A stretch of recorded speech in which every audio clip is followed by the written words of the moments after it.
കഴിഞ്ഞ തവണത്തെ HSST എക്സാമിൻ്റെ റാങ്ക് ലിസ്റ്റ് നിങ്ങൾ എല്ലാവരും കണ്ടിട്ടുണ്ടാവും. ആ റാങ്ക് ലിസ്റ്റിൽ വന്ന കട്ട് ഓഫും നിങ്ങളുടെ എല്ലാവരുടെയും ശ്രദ്ധയിൽപ്പെട്ടിട്ടുണ്ടാവും. കാരണം നിങ്ങൾ HSSTക്ക് വേണ്ടി പ്രിപ്പയർ ചെയ്യുന്ന ആളുകളാണ്. 30.67 അല്ലെങ്കിൽ 38.53 അതുമുതൽ ഏകദേശം ഒരു 47 വരെയൊക്കെയുള്ള പല റാങ്ക് ലിസ്റ്റുകളും നമ്മൾ കണ്ടു.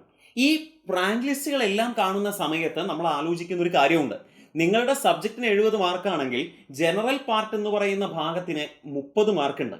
അപ്പോൾ ഈ 30 മാർക്കിൽ നിങ്ങൾക്ക് എത്രത്തോളം മാർക്ക് സ്കോർ ചെയ്യാൻ സാധിക്കുമോ ആ മാർക്ക് നിങ്ങളുടെ റാങ്ക് ലിസ്റ്റിൽ വളരെ വലിയ സ്വാധീനം നിങ്ങളുടെ റാങ്ക് ലിസ്റ്റിലെ സ്ഥാനത്തിനെ സംബന്ധിച്ചിടത്തോളം ചെയ്യാൻ സാധിക്കും.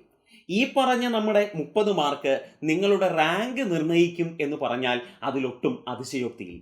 Welcome to Prep Scale. HSST general പാർട്ടിനെ കുറിച്ചാണ് നമുക്ക് സംസാരിക്കാനുള്ളത്. HSST ജനറൽ പാർട്ട് 30 മാർക്കാണ് ഈ ഭാഗത്ത് ഉള്ളത് എന്ന് നിങ്ങൾക്കറിയാം. ഈ 30 മാർക്കിൽ നിങ്ങളറിയാം നിങ്ങളുടെ സബ്ജക്റ്റിന് 70 മാർക്ക്. ഓക്കെ, നിങ്ങൾ സബ്ജക്ട് എക്സ്പേർട്സ് ആണ്, അധ്യാപകരാണ്. ദെൻ അടുത്ത ഭാഗം എന്ന് പറയുന്നത് research methodology and teaching aptitude. 10 മാർക്കാണ് അവിടെയുള്ളത്. 5 എന്നുള്ള 10 മാർക്ക്.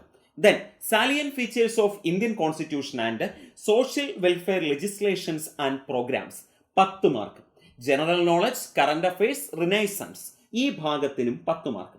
ഇങ്ങനെ ഈ ഒരു 3 ഭാഗം കൊണ്ട് 30 മാർക്കാണ് നമ്മുടെ മുന്നിൽ ജനറൽ പാർട്ട് എന്ന് പറഞ്ഞിട്ട് മുന്നിൽ നിൽക്കുന്നത്. ഈ 30 മാർക്കിന് എത്രത്തോളം സ്വാധീനമുണ്ടെന്ന് നിങ്ങൾ നോക്കൂ. കഴിഞ്ഞ തവണത്തെ റാങ്ക് ലിസ്റ്റ് കട്ട് ഓഫ് ആണ് ഞാൻ പറയുന്നത്. 49.33, 21, 56, 45.33, 42.67, 47.67, 36, 30.67, 38.67, 30.33, 35.67. അപ്പോൾ ഇതിലെ കട്ട് ഓഫ് നോക്കുമ്പോൾ നിങ്ങൾക്കൊരു കാര്യം അറിയാം. നിങ്ങൾക്ക് ഈ ജനറൽ പാർട്ടിൽ എത്രത്തോളം മാർക്ക് വർദ്ധിപ്പിക്കാൻ സാധിക്കുന്നോ ആ ഒരു വർധന നിങ്ങളുടെ റാങ്ക് ലിസ്റ്റിലെ സ്ഥാനത്തെയും വർദ്ധിപ്പിക്കും. എത്രത്തോളം ഉയരത്തിലേക്ക് പോകുമെന്ന് ഈ ഭാഗം യഥാർത്ഥത്തിൽ തീരുമാനിക്കുമെന്ന് തന്നെ പറയാം. സബ്ജക്റ്റ് നിങ്ങൾ ഓക്കെയാണ്, സബ്ജക്റ്റിൽ നിങ്ങൾക്ക് നല്ല ധാരണയുണ്ട്. അതോടൊപ്പം നിങ്ങൾ പാർട്ട് എയ്ക്കും കൂടി പ്രാധാന്യം കൊടുത്താൽ, ജനറൽ പാർട്ടിനും കൂടി പ്രാധാന്യം കൊടുത്താൽ നിങ്ങളെ ഇത് വളരെ വലിയ ലക്ഷ്യങ്ങളിലേക്ക് എത്തിക്കുമെന്നാണ് നമുക്ക് പറയാനുള്ളത്. അപ്പോൾ ഈ ജനറൽ പാർട്ടിൽ വരുന്ന മൊത്തം സിലബസിനെ ഞാനിപ്പോൾ പറയുന്നില്ല. അതുമായി ബന്ധപ്പെട്ടിട്ടുള്ള നമ്മൾ ഈ ഓരോ ഭാഗത്തും വരുന്ന ടോപ്പിക്കുകളെ കുറിച്ച് നമ്മൾ വിശദമായിട്ട് മുമ്പൊരു വീഡിയോ ചെയ്തിട്ടുണ്ട്. അപ്പോൾ ഈ ഭാഗത്തു നിന്നുള്ള 30 മാർക്ക് നിങ്ങൾക്ക് പൂർണ്ണമായിട്ട് കരസ്ഥമാക്കാൻ, ഇതിൽ മേജർ ഭാഗം കരസ്ഥമാക്കാൻ സാധിച്ചാൽ നിങ്ങളുടെ റാങ്ക് ലിസ്റ്റിലെ സ്ഥാനം അത് വളരെ ഉയരത്തിലേക്ക് എത്തിക്കും.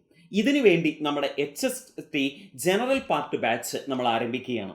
റെക്കോർഡഡ് വീഡിയോ ക്ലാസ്സുകൾ ഉണ്ടാവും. ഈ ജനറൽ പാർട്ടിൻ്റെ എല്ലാ ഭാഗങ്ങളെയും എല്ലാ സിലബസുകളെയും കൃത്യമായി ടൈം ടേബിളിലൂടെ അറേഞ്ച് ചെയ്ത് നമ്മുടെ മുന്നിൽ മെയിൽ എക്സാമാണ്.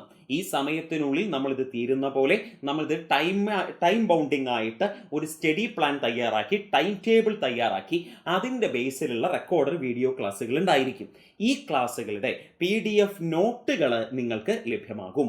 അതിനൊപ്പം ഓരോ ദിവസവും ഇതിൻ്റെ ഡെയിലി ടോപ്പിക് വൈസ് എക്സാമുകൾ ഉണ്ടായിരിക്കും. അതോടൊപ്പം വീക്ക്ലി റിവിഷൻ എക്സാമുകൾ 50 മാർക്കിൻ്റെ 20 മോഡൽ എക്സാമുകളും നമ്മുടെ മുന്നിലുണ്ട്. അപ്പോൾ ഇങ്ങനെയാണ് നമ്മുടെ HSST ജനറൽ പാർട്ട് ബാച്ച് മുന്നോട്ടേക്ക് പോകുന്നത്. അപ്പോൾ ഇതിൽ എക്സാം ഉണ്ട്, ജനറൽ പാർട്ടിൻ്റെ ക്ലാസ്സുകളുണ്ട്, അതിൻ്റെ PDF നോട്ടുകളും നിങ്ങൾക്ക് ലഭിക്കും. അപ്പോൾ നമ്മുടെ ഈ HSST ജനറൽ പാർട്ട് ബാച്ച് ആരംഭിക്കുന്നത് 16/3/2026 ജനറൽ പാർട്ടിന്റെ ബാച്ച് ആരംഭിക്കുന്നത്. അപ്പോൾ ഈ ബാച്ചിന്റെ ഇപ്പോഴത്തെ ഓഫർ റേറ്റ് കൂടി ഞാനിവിടെ പറയുകയാണ്. 1999 രൂപയാണ്. യഥാർത്ഥത്തിൽ 3000 രൂപയാണ്. അതിപ്പോൾ 1999 രൂപയാണ്.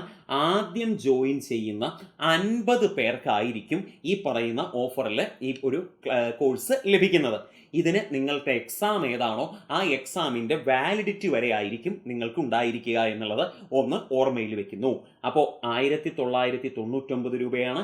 ഈ 30 മാർക്കിന് വളരെ വലിയ പ്രാധാന്യമുണ്ടെന്ന് ഓർമ്മിപ്പിക്കുന്നു. അപ്പോൾ നിങ്ങളുടെ പഠനം ഏറ്റവും നന്നായി മുന്നോട്ടേക്ക് പോകുന്നുണ്ടെന്ന് മനസ്സിലാക്കുന്നു. അത് കൂടുതൽ ശക്തമായി മുന്നോട്ടേക്ക് പോകട്ടെ. ഏറ്റവും നന്നായി തന്നെ പ്രിപ്പറേഷൻ നടക്കട്ടെ. ഏറ്റവും ആത്മവിശ്വാസത്തോടെ തന്നെ എക്സാം എഴുതാൻ സാധിക്കട്ടെ. Okay, thank you.